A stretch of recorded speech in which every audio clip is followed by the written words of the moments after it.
Bem,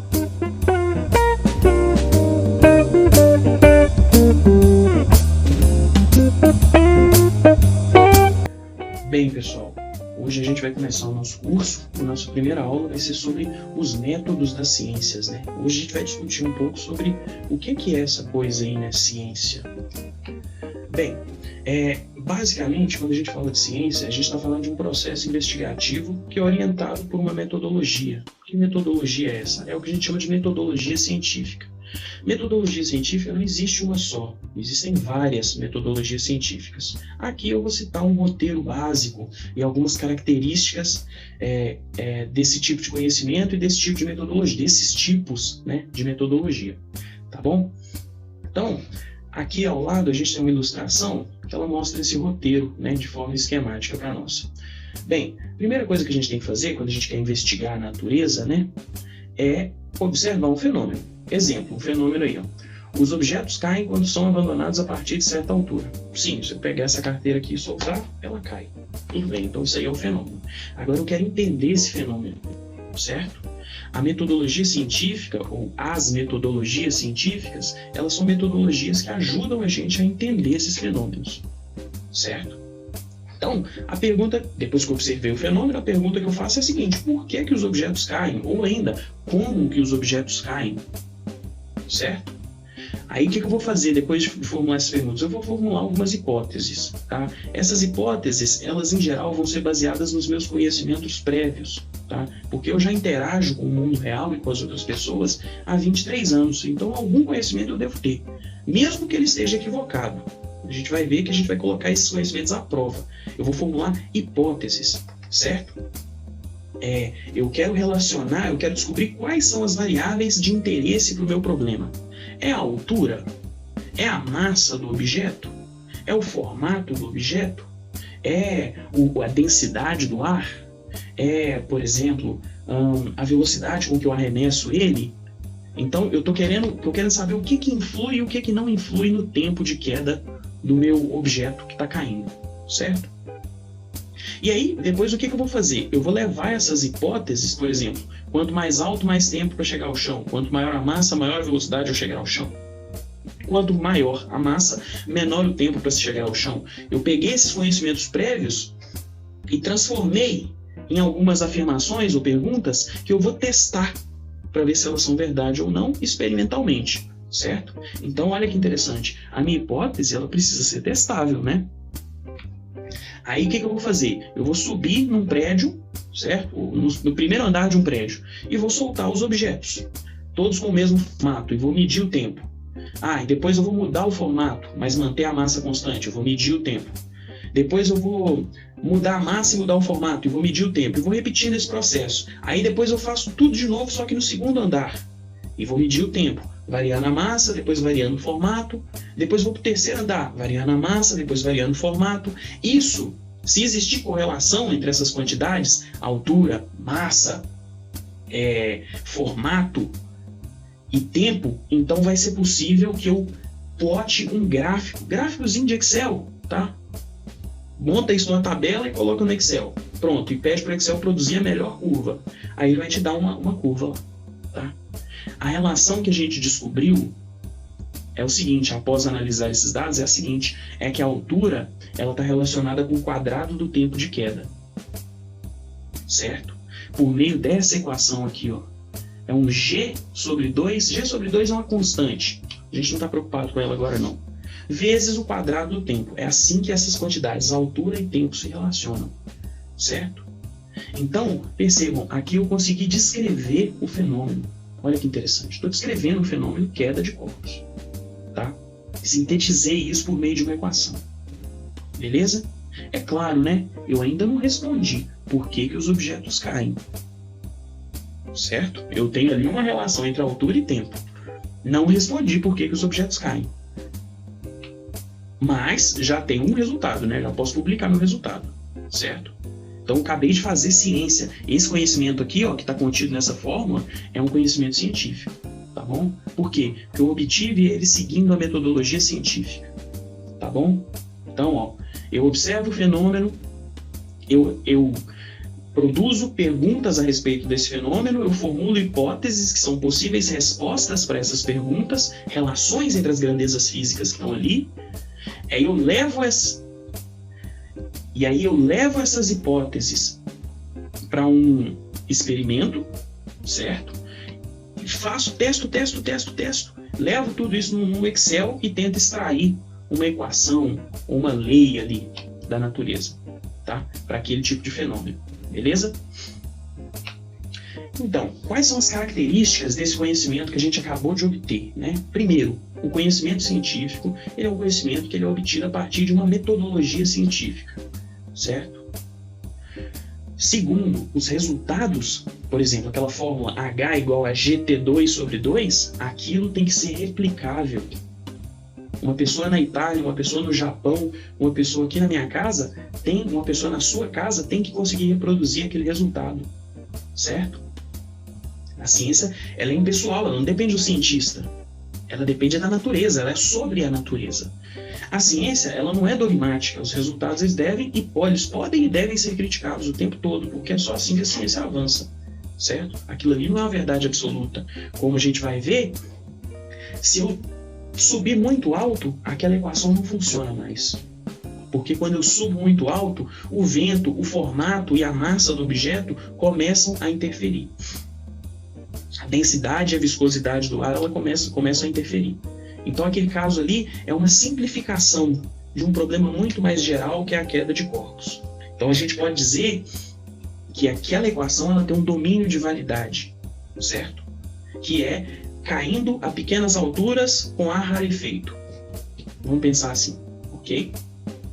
Então, e outra coisa, esse conhecimento científico ele é produzido dentro de uma comunidade científica e ele é validado por outros cientistas que vão reproduzir aquilo e criticar aquele resultado, né? O conhecimento científico ele não é feito numa caverna por um gênio. Apesar de existir esse estereótipo, isso não é verdade. Todo cientista está apoiado nos ombros de outros cientistas que vieram antes dele. E ele vai servir de apoio para os cientistas que virão depois dele.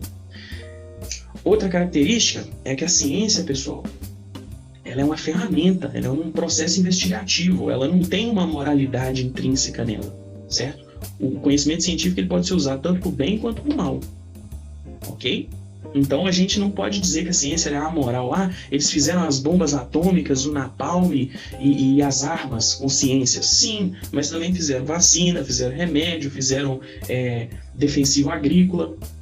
Certo? Então a ciência ela é amoral, ela não tem uma moral intrínseca nela. Moral tem a ver com pessoas, não tem a ver com a metodologia de investigação da natureza, certo? E aí, pessoal, continuando aqui essa questão, e aí, pessoal, adicionando uma coisa aqui, tá? Isso aqui é importante. Isso aqui é um princípio que foi adicionado à metodologia científica por um cara chamado Karl Popper, tá?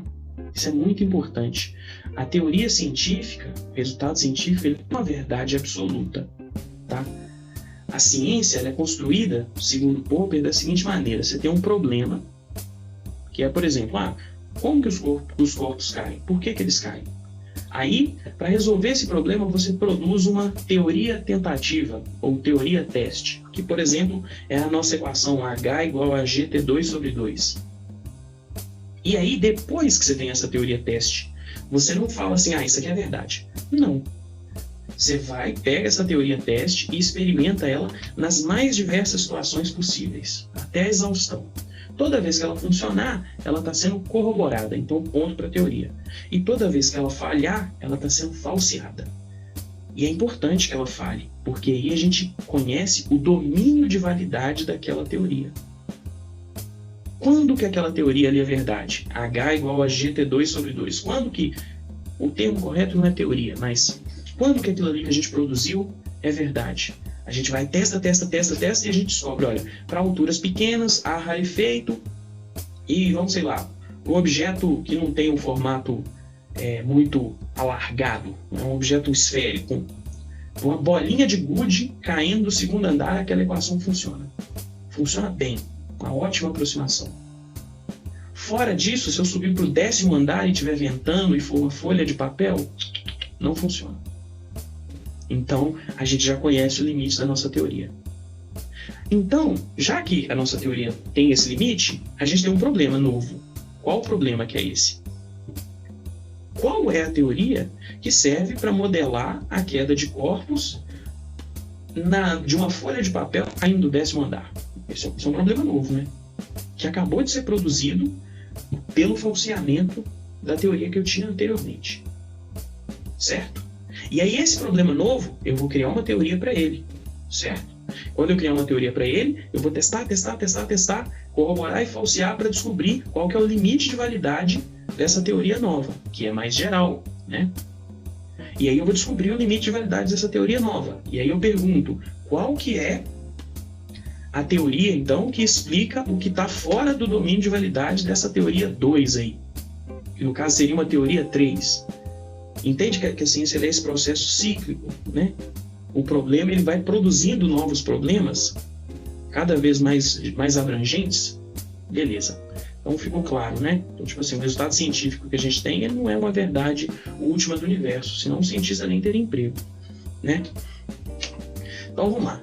Outra coisa que é importante na construção do conhecimento científico é um princípio epistemológico, tá? Que a gente chama de navalha de Ockham, certo? Qual que é a ideia disso? Sempre que você for produzir uma hipótese, comece pela hipótese mais simples. Comece pela hipótese mais simples. Por quê? Por uma questão de ser mais fácil de você testar, colocar à prova essa hipótese mais simples. Ah, mas nem tudo é explicado de forma simples. Tudo bem, mas você começa do simples. Ah, não deu certo o simples, não? Então vai para um pouquinho mais complicado. Ah, não deu certo ainda não? Então vamos um pouquinho mais complicado, certo?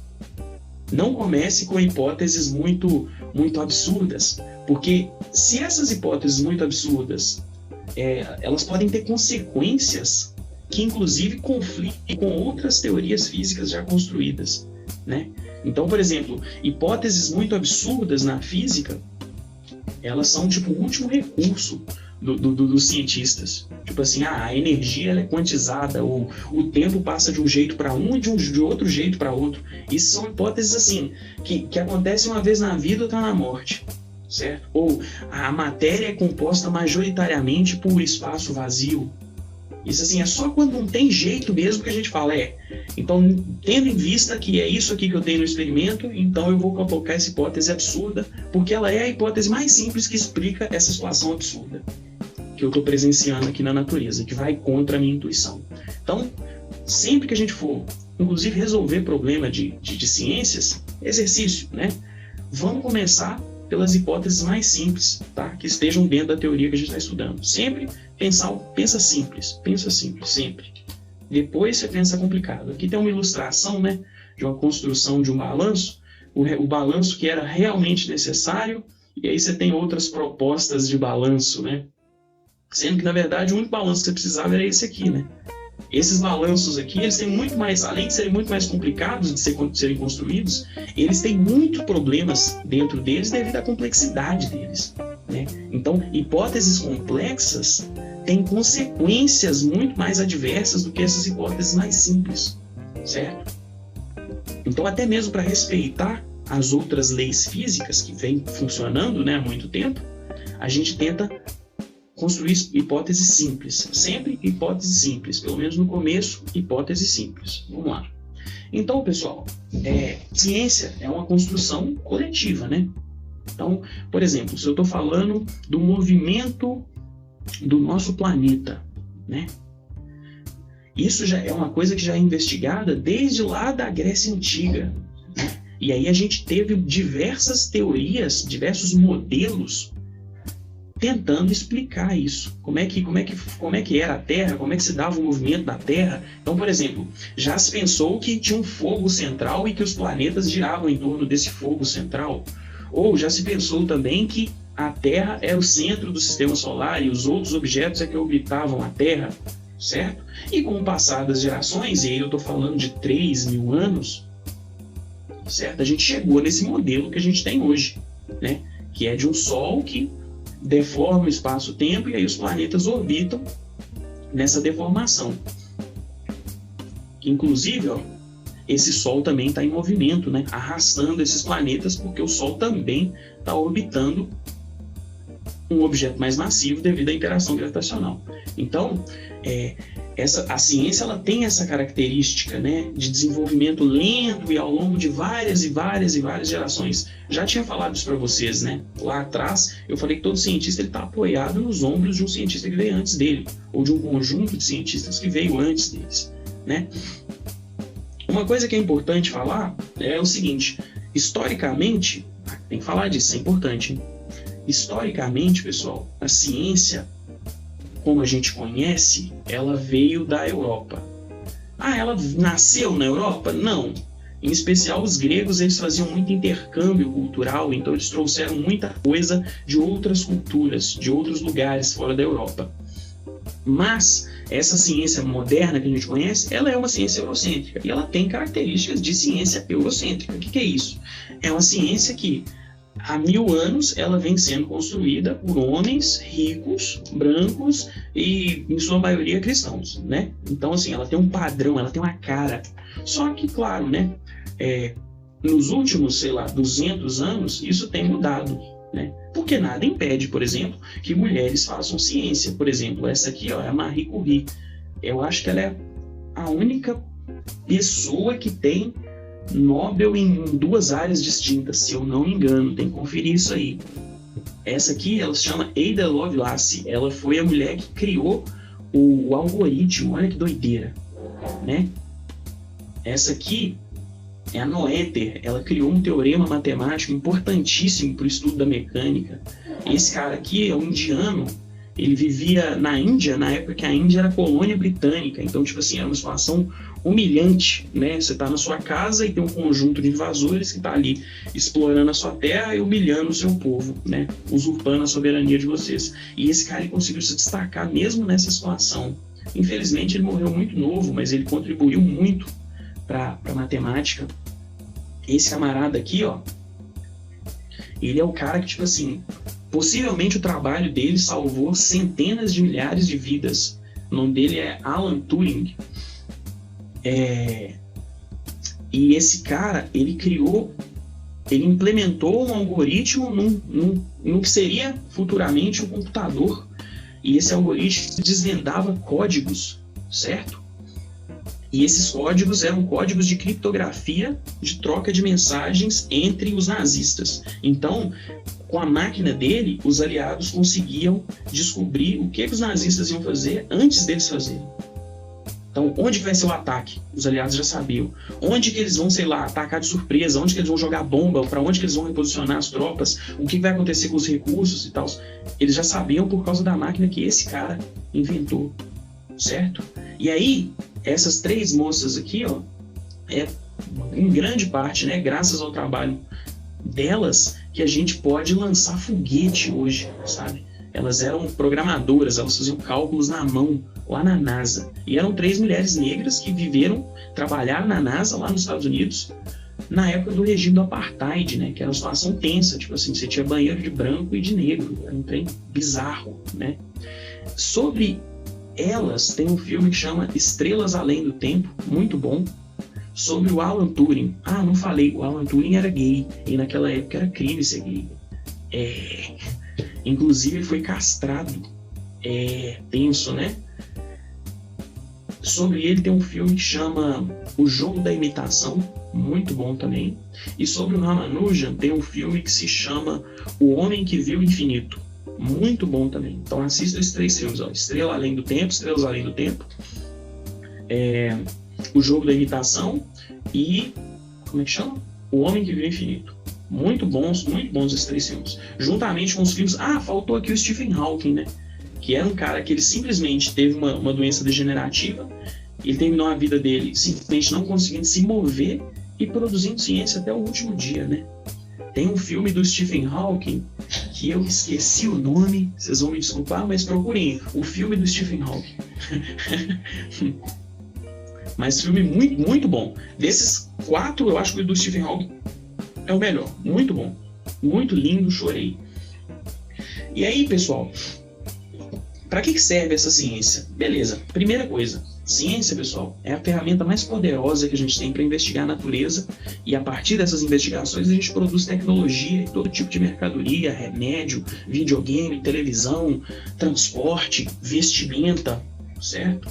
Então, ciência, antes de tudo, serve para investigar a natureza, certo? Segundo, serve para a nossa vida também, para a nossa vida em sociedade, para a gente tomar decisões racionais, conscientes, de acordo com o conhecimento científico, certo? Por que você usa máscara durante a pandemia? Aquela máscara, sei lá, N95. Porque existe um conhecimento científico que mostra que aquela máscara está me protegendo, não protege 100%, mas protege 95% contra o coronavírus. E se eu combinar isso com álcool em gel e distanciamento social, aí que é isso. Então é muito importante a gente conhecer ciência, resultados científicos da atualidade, principalmente, para a gente não tomar decisões equivocadas, né, e se colocar em risco, fazer o investimento errado, prejudicar a sociedade, prejudicar a natureza, prejudicar nós mesmos, aos nossos familiares, etc. Certo? Então, ciência é importante para a gente tomar decisões racionais, decisões conscientes, certo? E agora um motivo que inclusive era o motivo das pessoas fazerem ciência até, sei lá, até uns 300 anos atrás, se fazia ciência por contemplação, né? Contemplar a criação, né? O criacionismo era muito forte, até hoje é forte, né? Tipo assim, vamos contemplar a obra de Deus, por exemplo. Para isso, é isso que a gente quer, ué. A gente quer, é uma forma de louvar, né, a Deus. Esse vem da tradição, é muito forte dentro da tradição católica, né? Essa questão da contemplação da criação, né? E outra coisa, que é o seguinte, outro motivo para a gente fazer ciência é o seguinte: olha, só a gente, até onde a gente sabe, né? Só a gente tem um cérebro que é capaz de interpretar a natureza, certo? E de modificar ela ao nosso bel prazer, né? Com muita facilidade. Então, talvez esse seja o nosso dever enquanto ser vivo: investigar a natureza. A gente existe e tem um cérebro desse tamanho, mas para quê? Para conhecer, certo? E o meu motivo, porque é legal demais aprender para ajudar as outras pessoas, né? Bem, o que a gente vai estudar nesse curso, pessoal, é o que a gente chama de ciências da natureza, tá? No ensino fundamental, vocês chamam isso só de ciências. No ensino médio, essas ciências elas são desmembradas em 3 partes, que é física, química e biologia, tá? No mundo real, isso se combina e produz diversas outras ciências, como astronomia, geologia, medicina, engenharia, computação, estatística, etc. Certo? E aí, pessoal, além dessas ciências da natureza, existem também as ciências humanas, que é história, geografia, sociologia, economia, ciência política, estatística, etc. Certo? As ciências da natureza, elas estudam os fenômenos naturais. As ciências humanas estudam fenômenos relativos às sociedades humanas, certo? Claro, ambas são ciências, tá? História, sociologia, geografia, economia não é menos ciência do que física. Existe essa concepção, o cara é não sei o que de história. Não, isso é ridículo, né? O cara que, sei lá, que nega o Holocausto é tão ridículo quanto um cara que acha que a Terra é plana. Certo? A história também tem sua metodologia de investigação, a economia também tem suas metodologias, a sociologia, a geografia também, certo? Então a gente não pode desmerecer ciências humanas, não. Tipo, o fulano é de humanas, ele quer dizer que, tipo assim, como se ele fosse mais burro, e não é assim, né? Burro é quem faz isso, né? Isso é ridículo. Isso é ridículo. Bem, em especial, né, no começo desse curso aqui, a gente vai estudar a física, uma questão logística, tá? Depois a gente vai começar a estudar a química e vai ter umas aulas de matemática, tipo um reforço também. Mas, bem, esse aqui é um tal de mapa da física, é basicamente um resuminho do que a gente conhece da física, tá? A gente tem a física clássica, que ela é dividida em quê? Mecânica, ondas, eletromagnetismo, fluidos, termodinâmica e caos, certo? Então, o que a gente vai estudar nesse curso, ao longo desse curso? A gente vai estudar um pouco de mecânica, um pouco de eletromagnetismo, um pouco de ondas e ótica, certo?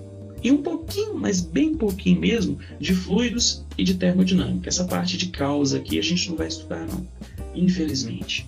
Talvez um dia, se eu tiver competência, eu possa até fazer um vídeo sobre isso, mas é outros 500. Lá na frente, a gente também vai estudar um pouquinho sobre teoria atômica, certo? Aí a gente já entra no campo de outra grande área aqui da física, que é a física quântica, a física das coisas pequenininhas, tá? E mais para frente também a gente vai estudar um pouco de relatividade especial, que aí a gente começa a entrar no campo das coisas que andam muito rápido. Olha, a gente tem a física clássica, a gente tem a relatividade e a gente tem a física quântica. Lembra que eu falei que as teorias elas têm domínios de validade? Então, a gente está falando disso agora. A gente vai estudar uma física aqui, por exemplo, as leis de Newton, que elas só servem para descrever caras que andam devagar, e a gente vai entender o que é esse devagar. Devagar é muito menor que a velocidade da luz, e que tem uma massa grande. Grande é muito maior que a massa de um átomo, certo? Que tem um tamanho e massa bem grande, tipo assim, essa moeda. Essa moeda aqui obedece às leis de Newton, certo? Mas os elétrons que estão no interior dessa moeda aqui, não. Aí, se eu quiser entender eles, eu vou ter que partir para a física quântica, que é a física das coisas pequenas, que não tem nada a ver com espiritualidade, diga-se de passagem. Espiritualidade é problema seu para lá, sua cultura, sua tradição religiosa, beleza. Mas física quântica não tem nada a ver com isso, tá bom? Do mesmo jeito, sei lá, a lei do retorno, tudo que vai e volta, não tem nada a ver com a terceira lei de Newton, né? Tudo é relativo, não tem nada a ver com relatividade. A gente vai falar de coisas bem precisas aqui. E a gente não pode ficar exagerando nos termos e chegando em conclusões equivocadas, né? Falando que é ciência algo que não é ciência. Tudo bem você ter uma espiritualidade. Todo mundo tem, né? Só que a gente tem que saber separar as coisas. Conhecimento científico, conhecimento científico. Conhecimento que não é científico, não é científico. Ele não é menor, não é inferior, certo? Só que são coisas diferentes. O conhecimento científico é obtido a partir de um método, lembra? E o conhecimento, sei lá, espiritual, religioso e tal, é um conhecimento dogmático, a verdade revelada por um sábio, por um profeta, por um anjo, por um Deus, por uma entidade, certo? São coisas diferentes, são conhecimentos de naturezas diferentes. Então não faz nem sentido a gente ficar comparando, tipo, mas a religião fala isso e a ciência fala isso. Quem está certo e quem está errado? Não, dentro do sistema científico, a ciência está certa. Dentro do sistema religioso, a religião está certa. Simples, né?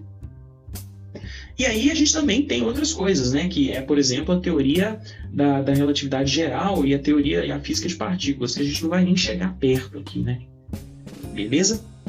Hoje existe um problema muito grande, que é uma tentativa de unificar essas duas coisas aqui, né? Que é a relatividade geral e a mecânica quântica, né? O problema em aberto, o grande problema em aberto hoje, é tentar juntar essas duas teorias. Porque a gente já consegue, mais ou menos, fazer essa passagem aqui do quântico para o clássico, ou do clássico para o relativístico, certo? A gente consegue, mas a gente não está conseguindo ainda fazer essa passagem do quântico para a relatividade geral. Tá? Então tá aí um problema em aberto, né? Ciência é sobre resolver problemas, seguindo uma metodologia, então você já tem até uma proposta de emprego, né? Aí, pessoal, a última coisa que eu quero comentar com vocês é sobre pseudociência. Lembra que eu acabei de falar? Ciência é aquilo que é obtido através da metodologia científica, certo? Então, existem conhecimentos que se propõem como científicos sem de fato ser científicos. Ou seja, conhecimentos que se invernizam, que se vestem como ciência, porque a ciência ela faz sucesso, né, em explicar a natureza, por isso que ela tem uma certa autoridade. E aí, esses conhecimentos que não são científicos, muitas vezes as pessoas tentam fazer parecer que eles são científicos para tentar investir esses conhecimentos nessa autoridade da ciência, como se aquilo tivesse sido obtido por uma metodologia científica. Mas aquele conhecimento lá que a pessoa está mostrando não foi obtido por uma metodologia científica. Aí a gente chama isso de pseudociência. Pseudociência é algo que está vestido de ciência. Sabe aquela coisa do lobo em pele de cordeiro? A pele de cordeiro é a ciência. E o lobo é o outro conhecimento que está tentando se passar por ciência. Certo? Então, por exemplo, quando o cara fala que eu fiz um monte de experimento e provei que a Terra é plana, o cara não seguiu uma metodologia científica. Não é só você chegar na beirada da praia com uma régua, certo? Inclusive dá para provar que você não vai ver curvatura na beirada da praia. Quando você vê um cara, sei lá, que acredita que a Terra é plana, ou que a Terra parece uma rosquinha, a primeira coisa que qualquer um que se propõe a estudar ciência tem que fazer é estudar ciência. O que já tem escrito. O que já tem escrito sobre o formato da Terra? Vamos estudar isso a fundo? Porque se, por exemplo, todo terraplanista estudasse gravitação, as pessoas não existiria terraplanista. Porque já tem refutação para as hipóteses que eles levantam dentro da teoria da gravitação. Ou se todo cara que é contra a vacina aqui, né, estudasse sobre como que é produzido vacinas, conhecesse um pouquinho de estatística, saberia que vacina não mata nem endoida. Vacina pode ter efeito colateral? Pode, só que isso é controlado, tá? Isso assim é feito para não ter. E aí quando tem, eles vão lá e falam, não, o que a gente tem que mudar nessa vacina para ela não ter mais efeito colateral? E estatisticamente, as benesses são ordens e ordens e ordens de grandeza superiores às possíveis reações adversas às vacinas, certo? Então eu estou citando 2 exemplos, mas, por exemplo, essa coisa de misturar física quântica com espiritualidade, isso é uma pseudociência. Quando o cara fala assim, não, a física quântica, uma ciência, prova que é o seu pensamento que cria a realidade. Isso é mentira. Tipo assim, a mentira está em, não tem uma ciência que fala isso, tá? Não tem. Se o cara quiser acreditar nisso, como, sei lá, fé, como espiritualidade e tal, beleza, bacana. Mas isso não é uma ciência. Isso não pode ser investido com essa autoridade de ciência, certo? Porque não é certo, né? Não é justo isso, né? Então, pessoal, por hoje é só. As referências estão aqui e o link para esses slides vão estar na descrição, tá bom? Abração para vocês, só força!